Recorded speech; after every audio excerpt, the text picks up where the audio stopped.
प्यारा श्री पार्श्वनाथ भगवान की, परम पूज्य संत शिरोमणि आचार्य गुरु श्री विद्यासागर जी महामुनि राज की, परम पूज्य अद्वितीय निर्यापक श्रमण मुनि श्री योग सागर जी महाराज की, परम पूज्य नगर गौरव निर्यापक श्रमण मुनि श्री वीर सागर जी महाराज की, साधर्मी मुनि श्री अतुल सागर जी, निस्सीम सागर जी, शाश्वत सागर जी महाराज की, नगर गौरव मुनि श्री निसंग सागर जी महाराज की।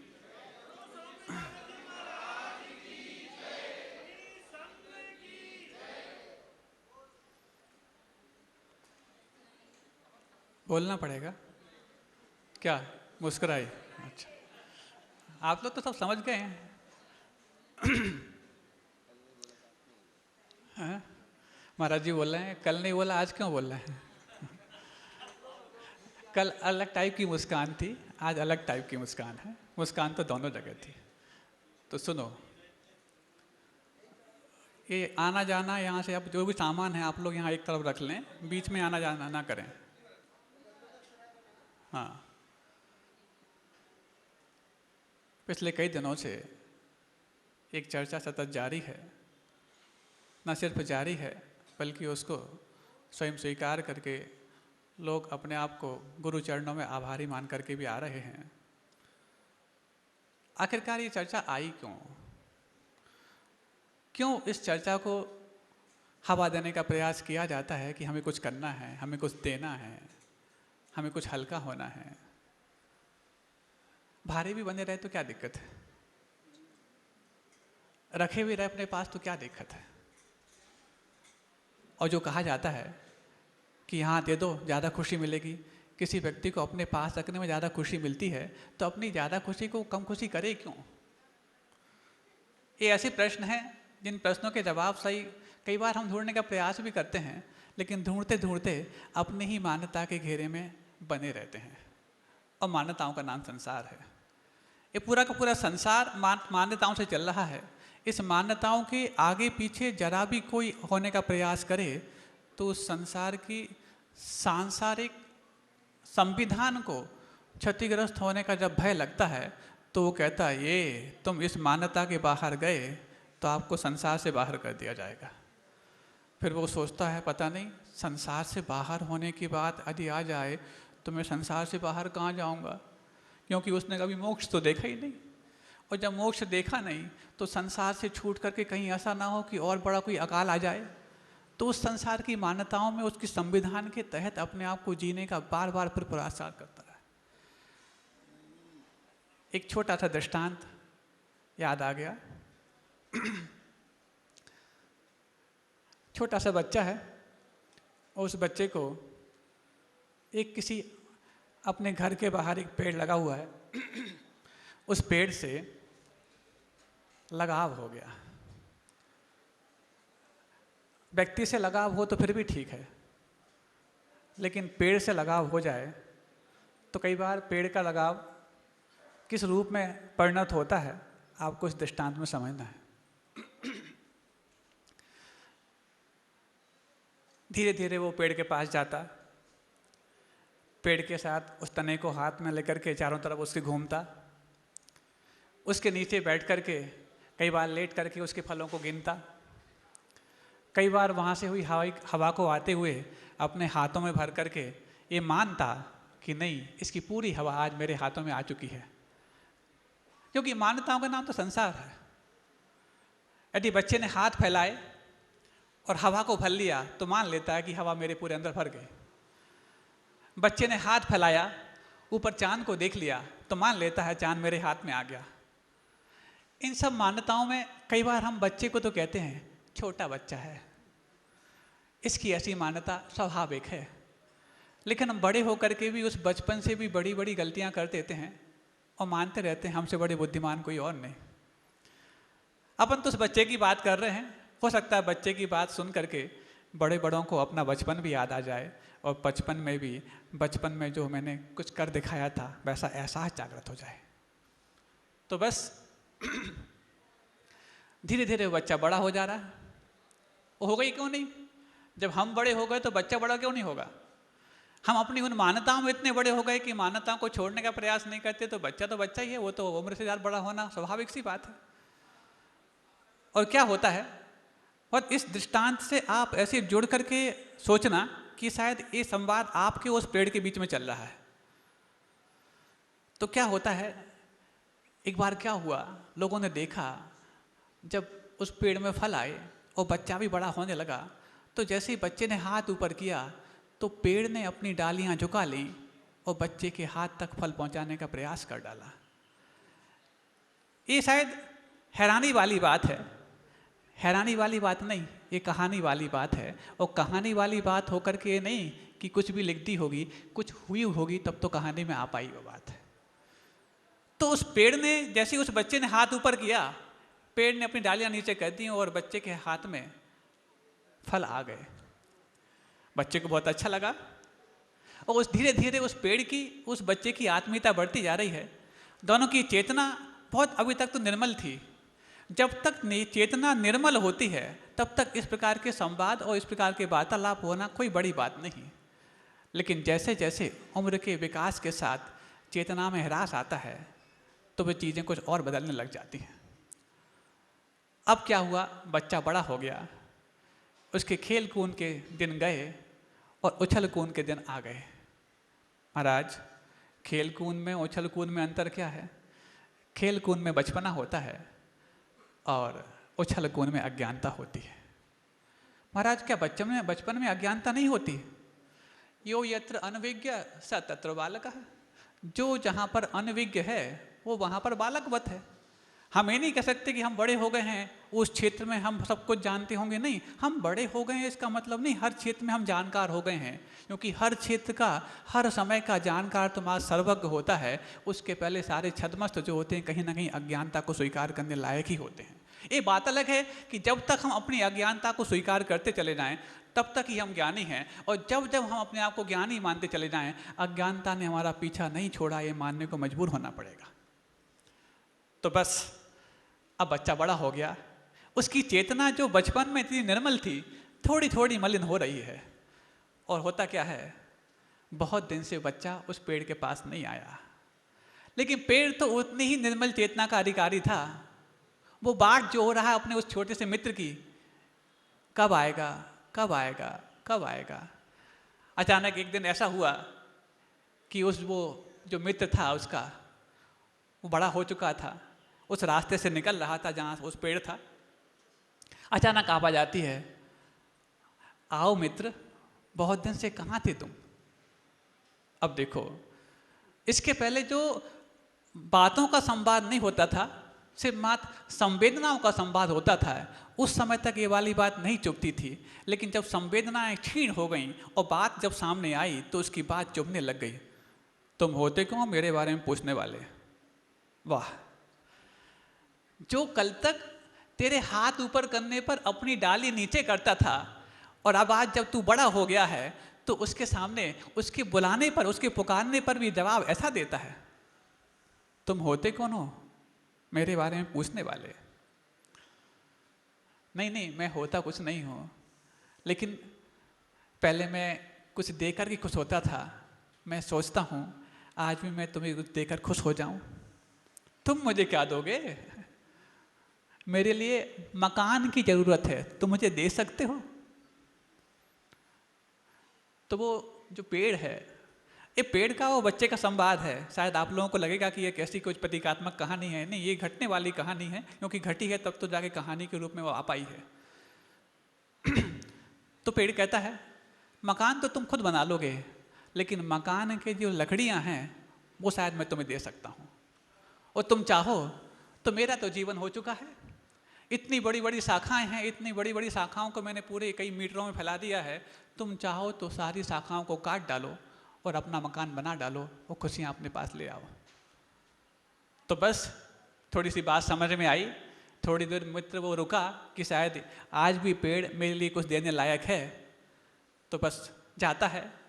अगले दिन देखता है कि गाड़ियों की गाड़ियाँ आ गई हैं और आरियों की आरियाँ आ गई हैं। धीरे धीरे सारे उस पेड़ की शाखाएं काट डाली जा रही हैं। वो मित्र खुश है कि चलो कम से कम इस पेड़ ने बचपन की मित्रता भी निभाई, आज मैं बड़ा होने के बाद भी इससे कुछ पा पाया, लेकिन अब क्या बचा इसके पास, अब तुम्हारा तना बचा है। जो डालियाँ जो फल देती थी, जो डाली पर लगने वाले पत्ते छाया देते थे, अब तो इसके पास ये भी नहीं मिलने वाले, क्योंकि डालियाँ देकर के अब ये किसी काम का नहीं रह गया। क्या हमारे जीवन में ऐसे किरदार नहीं होते अपने, कि जिससे हम कुछ पाते हैं, जब उससे कुछ पूरा पा लेते हैं तो उसको छोड़ने का दम्भ भी हमारे अंदर पैदा हो जाता है। उस दम्भ के कारण हम वो सब चीज़ भूल जाते हैं जो शायद हमारे लिए मानव बनाने के लिए आवश्यक होती हैं, क्योंकि चीज़ों को पा करके उतना रिटर्न देना ये तो एक मशीन को भी आता है। तो मनुष्य यदि बने हो और मनुष्य से बढ़ करके मानव बन पाए हो तो किन के एहसान से बन पाए हो, एहसान के तले दबे रहने का ही नाम मानवत्व है। अब बस फिर वो हुआ, गाड़ियों की गाड़ियाँ जब वो शाखाएँ ले गया और उसको फर्निश करके अपना मकान बना लिया, उसके सर पर तो हमेशा के लिए छाया बन गई, लेकिन वो बेचारा पेड़ जो दूसरों को छाया देने लायक था, अब किसी को छाया देने लायक भी नहीं बच पाया और खुद भी मात्र एक तने के रूप में ठूंठ सा खड़ा हुआ है। फिर भी खुश है कि बचपन में मैंने उस मित्र को फल दे करके संतुष्ट किया था, राहगीरों को छाया दे के संतुष्ट किया था, आज जाकर के मैंने उसको मकान दे करके सदा के लिए छाया दे दी, मैं संतुष्ट हूँ। लेकिन सोचा कि इतना बड़ा मैंने काम कर दिया, मेरा मित्र पहले की भांति रोजाना यहाँ पर आएगा, लेकिन जिसके जीवन में एहसानमंद होना लिखा ही नहीं है, उसको एहसान फरामोश होने से कोई रोक नहीं सकता। अगले दिन से फिर वही हाल, अगले दिन से उसका आना फिर बंद, और फिर जो बंद हुआ महीनों तक नहीं आया। वो ठूंठ सा खड़ा वो तना बाट जो रहा है कि मेरा मित्र आएगा। बचपन में मैंने उसको फल दिए हैं, बचपन में छाया दी है, और बड़े होने के बाद तो मेरी अपनी शाखाओं को काट करके उसको लकड़ी प्रदान करके हमेशा के लिए छाया प्रदान कर दी है। उसने अपना आलीशान मकान बनवा लिया है, अब तो मेरा वो एहसान मान करके आएगा, और एहसान माने या ना माने मेरा स्नेह इतना कमजोर नहीं कि लौट कर ना आए। बहुत दिन हो गए नहीं आया, फिर भी सोचता है मैं अपनी उम्मीद नहीं छोड़ूंगा, क्योंकि दुनिया में एक उम्मीद ही तो है जिसको आप बरकरार रख करके इस आत्मा को भी ऊपर रहने के लिए कारण बनाते हो। नहीं तो उम्मीद छोड़ दो तो आत्मा तो आपके सिर पर गिरने के लिए तैयार खड़ा हुआ है। बस अचानक फिर कोई काम पड़ा, उस रास्ते से निकलना पड़ा उसके लिए और जैसे ही रास्ते से निकलना पड़ा फिर वही फीलिंग उस पेड़ को आई। भले ही पत्ते सूख गए, पत्ते कट गए, शाखाएं कट गई, फल छूट गए, लेकिन संवेदनाएं ज्यों की त्यों बरकरार हैं। क्योंकि बहुत अच्छी बात है, दूर होने पर संवादों में कमी आ सकती है, संवेदनाओं में नहीं। दूर होने पर संवादों में कमी आ सकती है, संवेदनाओं में नहीं। जब आत्मीयता का संवेदना अंदर पैदा हो जाता है तो मेरा संवेदनशील व्यक्ति कितना भी दूर कहीं बैठा हो, चाहे वो अनंतपुरा रैली पटनागंज में बैठा हो, वहाँ पर भी संवेदनाएं पूरी भेजता रहता है और एक हाई को प्रदान करता रहता है कि भले दूर हूँ निकट भेज देता हूँ अपनापन। ये वो संवेदना है जिस संवेदना के कारण 400 किलोमीटर दूर भी ये संत अपने आप को उस अरिहंत के निकट बैठ करके वो ग्रंथ पढ़ने लायक बनाते रहते हैं। ऐसी वो संवेदनाओं का ही तो कमाल है ये। और इन संवेदनाओं के बीच में बैठ करके आप लोग के जो भाव पिछले 10 दिनों में परिवर्तित हुए हैं, ये संवेदना नहीं तो क्या संवादों का प्रभाव है। जिसके अंदर संवेदनशीलता जितनी ज़्यादा जाग जाती है उसको बिना संवादों को भी बड़ा करने का मौका मिल जाता है, और जिसकी संवेदनशीलता जितनी ज़्यादा मर जाती है, कितने भी संवाद सुनाते जाओ, कितने भी प्रवचन सुनाते जाओ, कोई फर्क नहीं पड़ता, क्योंकि घड़ा तो उल्टा रखा हुआ है। तो बस अब वो इंतजार कर रहा है मेरा मित्र आएगा, मेरा मित्र आएगा। इसके अंदर तो सब कुछ लुटाने के बाद भी संवेदनशीलता जीवित है, लेकिन वो सब कुछ लेने के बाद भी संवेदनहीन बन चुका है। अचानक एक दिन फिर उसको काम पड़ा, फिर रोक लिया। आ गए मीना, तुमको शर्म नहीं आती?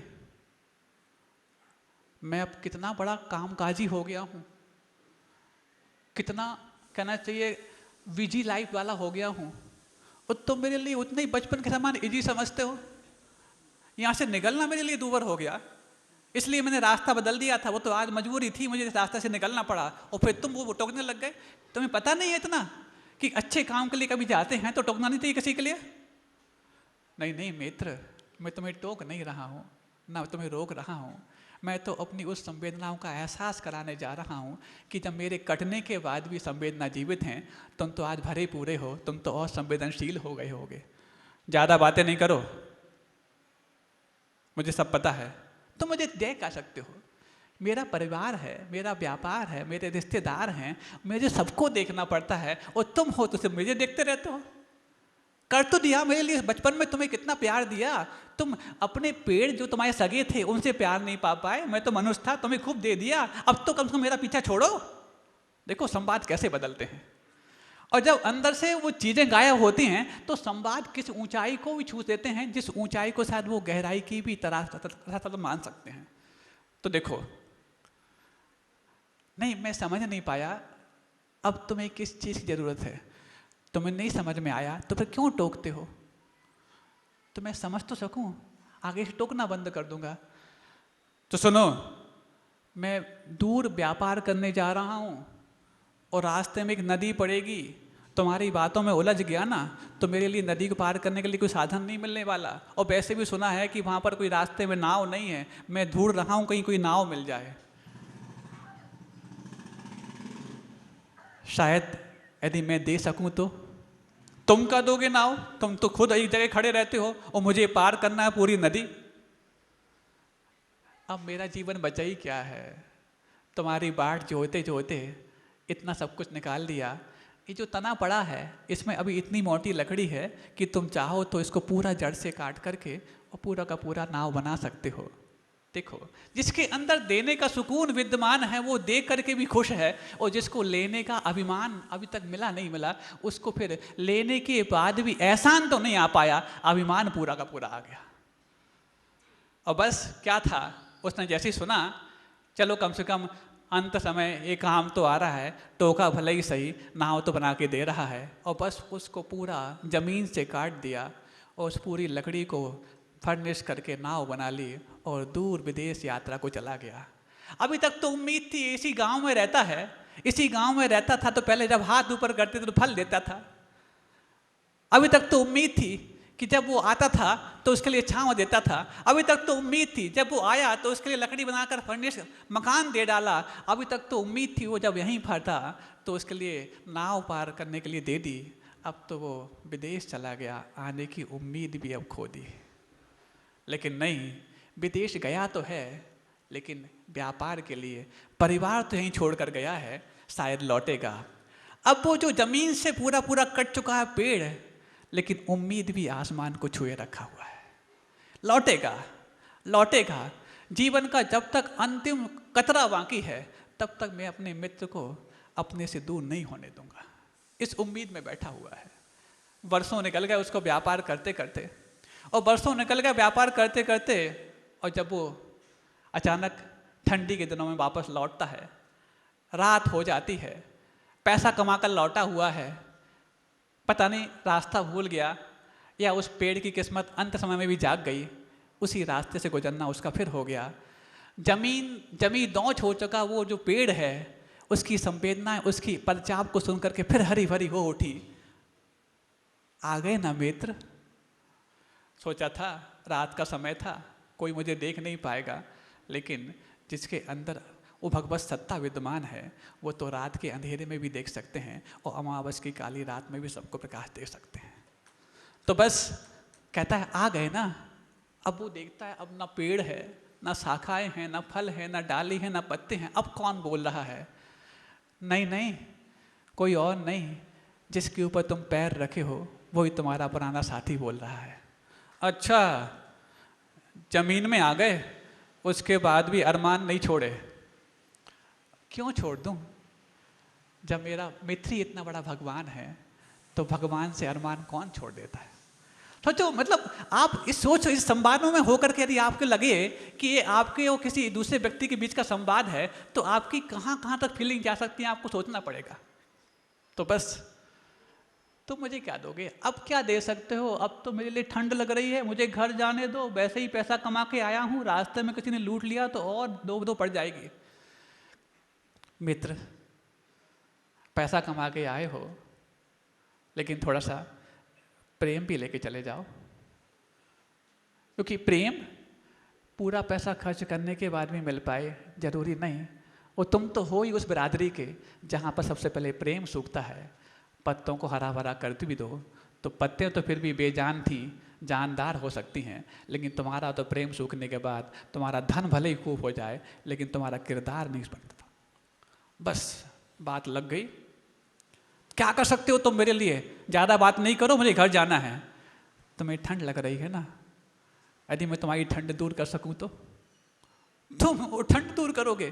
पहले तो तुम्हारी एक खोल थी, कम से कम उसके अंदर बैठ के कोई ठंड बिता सकता था, तो तुम जमी दोंच हो चुके हो। अभी भी मेरे पास कुछ देने की सामर्थ्य विद्यमान है।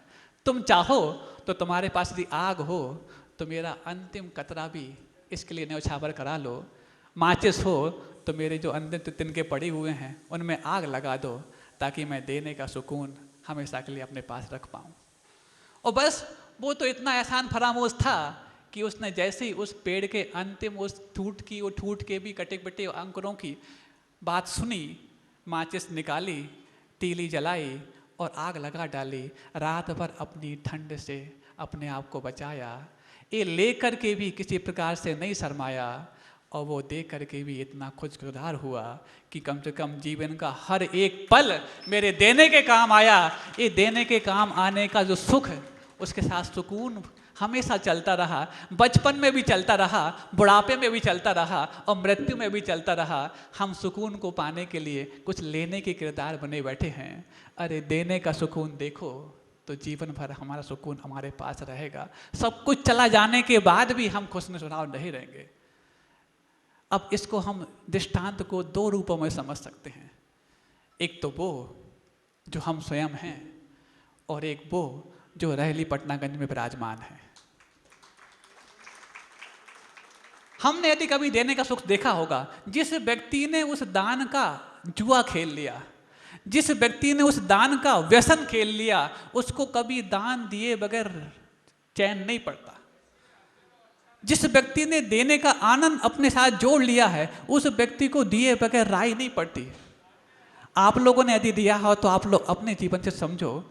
और आचार्य विद्यासागर जी महाराज ने तो जन्म से दिया ही दिया है, दिया ही दिया है, दिया ही दिया है। उनका लेकर के तो हम आज इतने मालो माल हो पाए हैं। उनके किरदार को भी सोचो, जब बचपन में थे तो इन सबको दिया, बड़े हुए तो हम सबको दिया, और बड़े हुए तो उस तक जाने का मार्ग दिया कि जिस तक मैं पहुंच रहा हूं, हो सकता है तुमने स्पीड पकड़ी तो मुझसे पहले तुम पहुंच सकते हो, ऐसा किरदार खोल दिया।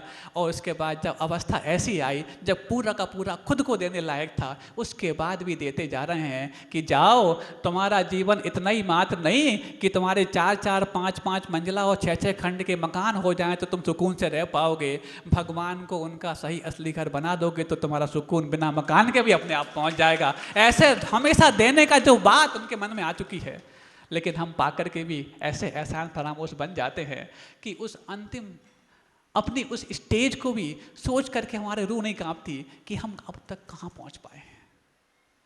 और जिसके अंदर देने का जिद पैदा हो जाता है, स्वास्थ्य जितना हद तक खराब हो सकता था किसी व्यक्ति का, उतना खराब होने के बाद भी जैसे ही थोड़े से स्वस्थ होते हैं फिर बांटना प्रारंभ कर देते हैं। हम उनके उस स्वास्थ्य खराब होने के बाद भी हाथ फैलाए खड़े रहते हैं कि अब मिल जाए, अब मिल जाए, अब मिल जाए। वो कहते तुम हाथ फैलाना बंद करो। क्या किसी पेड़ के नीचे जाकर के ये मांगना पड़ता है कि हे पेड़ मुझे छाया दे दो?